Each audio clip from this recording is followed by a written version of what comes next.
Salut à tous et bienvenue dans cette nouvelle vidéo où nous poursuivons la série développement personnel. J'aime bien comme ça faire quelques séries un petit peu à thème, je pense que vous aimez aussi. Et puis ça vous permet aussi de voir tout ce que je suis peut-être capable de vous apporter. Donc là, on va faire une vidéo très ludique.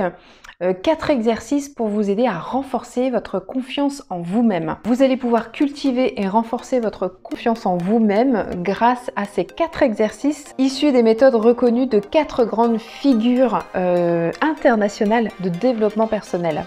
Vous êtes prêts? C'est parti, juste après ça.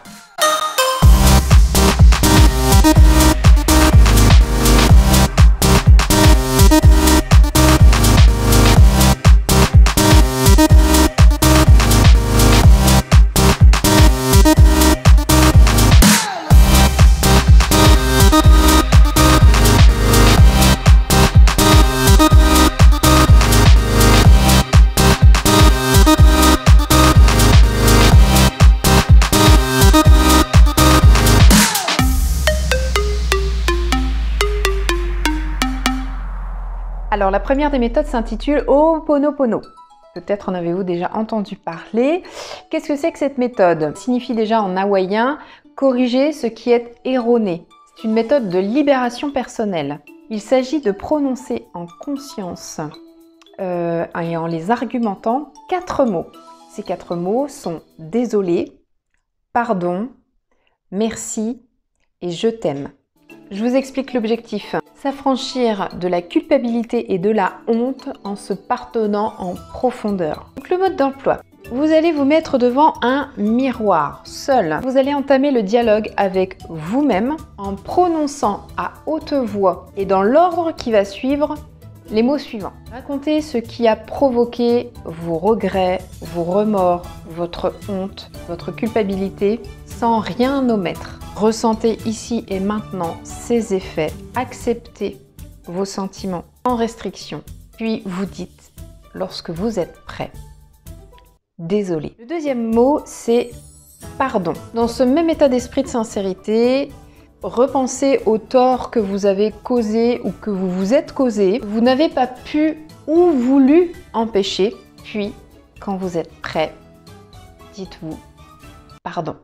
Le troisième mot, merci. Pensez aux enseignements, même intimes, que vous avez pu tirer de cette expérience. Et dès que vous êtes prêt, dites merci. Et enfin, le dernier mot, je t'aime. Difficile de s'accepter avec ses faiblesses, ses limites, ses fautes, ses manquements.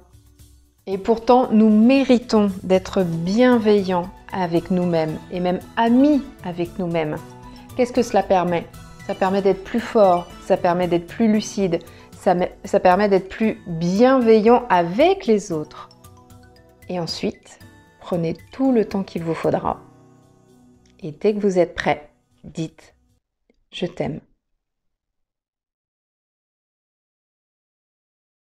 Voilà pour cette première méthode. Passons ensuite à un deuxième exercice. Si celui-ci ne vous a pas trop parlé, le second vous parlera peut-être un petit peu plus. Il s'agit du Kasala. En gros, c'est pratiquer l'auto-louange. Le Kasala permet de s'affirmer, de reconnaître ses qualités, ses défauts aussi, mais tout ça avec humour et bienveillance. Ça permet de prendre sa place parmi les autres sans soumission et de se faire respecter sans agressivité. L'objectif, accepter pleinement toutes les facettes de son être. Alors, le mode d'emploi. Munissez-vous d'une feuille de papier et d'un stylo et entamez votre Kasala en énumérant vos noms, prénoms et surnoms si vous en avez. Petit rappel, vous pouvez mettre pause sur cette vidéo le temps d'écrire. Ensuite, vous choisissez la formule qui vous convient. Par exemple, moi, mon nom de famille de Flandre, nom d'épouse, prénom Céline, deuxième prénom, ne riez pas, Odile, et mon surnom, Celle. Donc, choisissez la formule qui vous convient. Je suis de Flandre, Céline, Odile, Celle, ou je m'appelle Céline de Flandre, nanana, ou me voici, ou alors moi de Flandre, Céline, Odile, voilà. Vous poursuivez ensuite avec l'énumération des qualités morales et physiques que vous vous reconnaissez, des plus importantes aux plus modestes.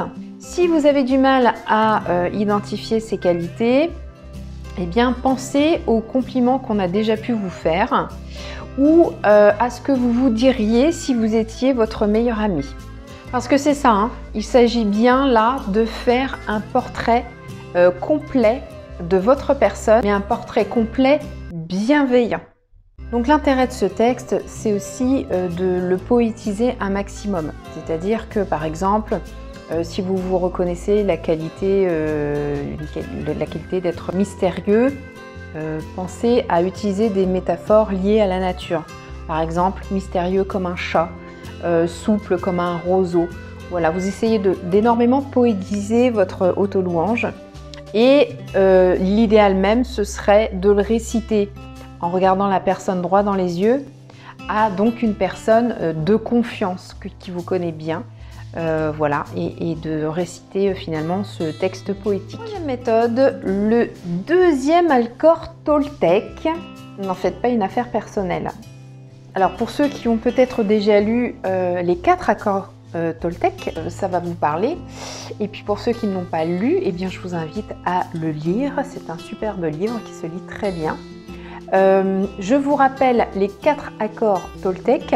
Avoir une parole impeccable, ne pas en faire une affaire personnelle, ne pas faire de suppositions et faire toujours de son mieux. Cette deuxième méthode permet de mener une vie plus juste et plus généreuse avec soi-même, mais aussi avec les autres. L'objectif de cette méthode, c'est de protéger sa confiance en soi. Alors, le mode d'emploi. Prenez du recul et laissez à l'autre ce qui lui appartient.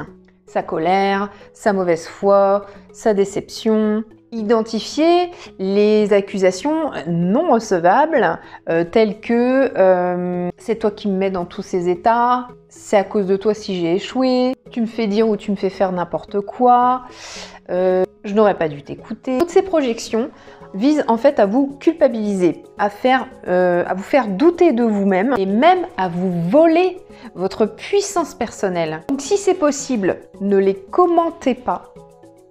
Et si vous en avez envie, si vous en avez le désir, et si aussi la personne qui est en face est prête à entendre, vous avez tout simplement à lui dire « Cela t'appartient, je n'ai pas le pouvoir sur toi ». Et enfin, dernière méthode, the work. Traduction, le travail. En fait, l'idée, c'est de retourner vos croyances. Donc cette méthode vise en fait à interroger vos croyances et à les retourner, à les switcher pour reprendre confiance en vous. L'objectif, c'est d'identifier et de neutraliser toutes les pensées qui vous font souffrir ou qui vous affaiblissent. Du style « je n'y arriverai jamais ». Donc la première des questions à se poser, c'est « est-ce que c'est vrai ?» Ça peut être un oui massif, ça peut être un oui un peu hésitant, ça peut être oui, bon, pas vraiment. Soyez vraiment sincère, hein, c'est important.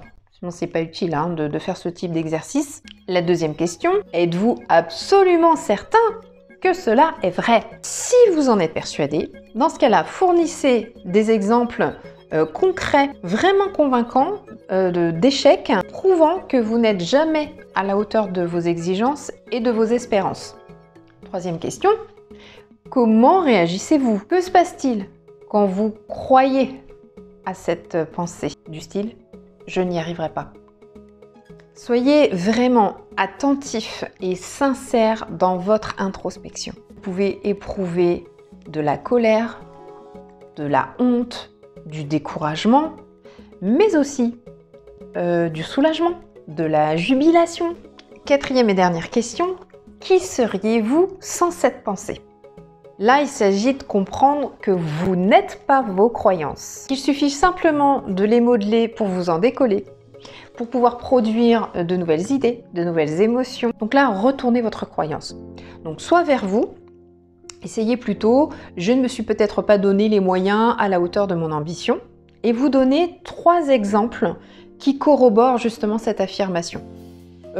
Vous pouvez retourner votre croyance vers l'extérieur. Essayez plutôt mon ambition est objectivement hors de ma portée. Là, toujours pareil, trouvez 3 exemples qui corrobore cette affirmation.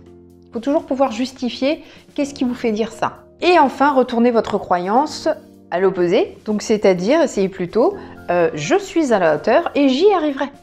Et pareil, vous avez 3 exemples qui corroborent cette affirmation. Vous savez pourquoi. Lorsque j'ai créé mon entreprise il y a 17 ans, beaucoup de personnes ne croyaient absolument pas en mon projet.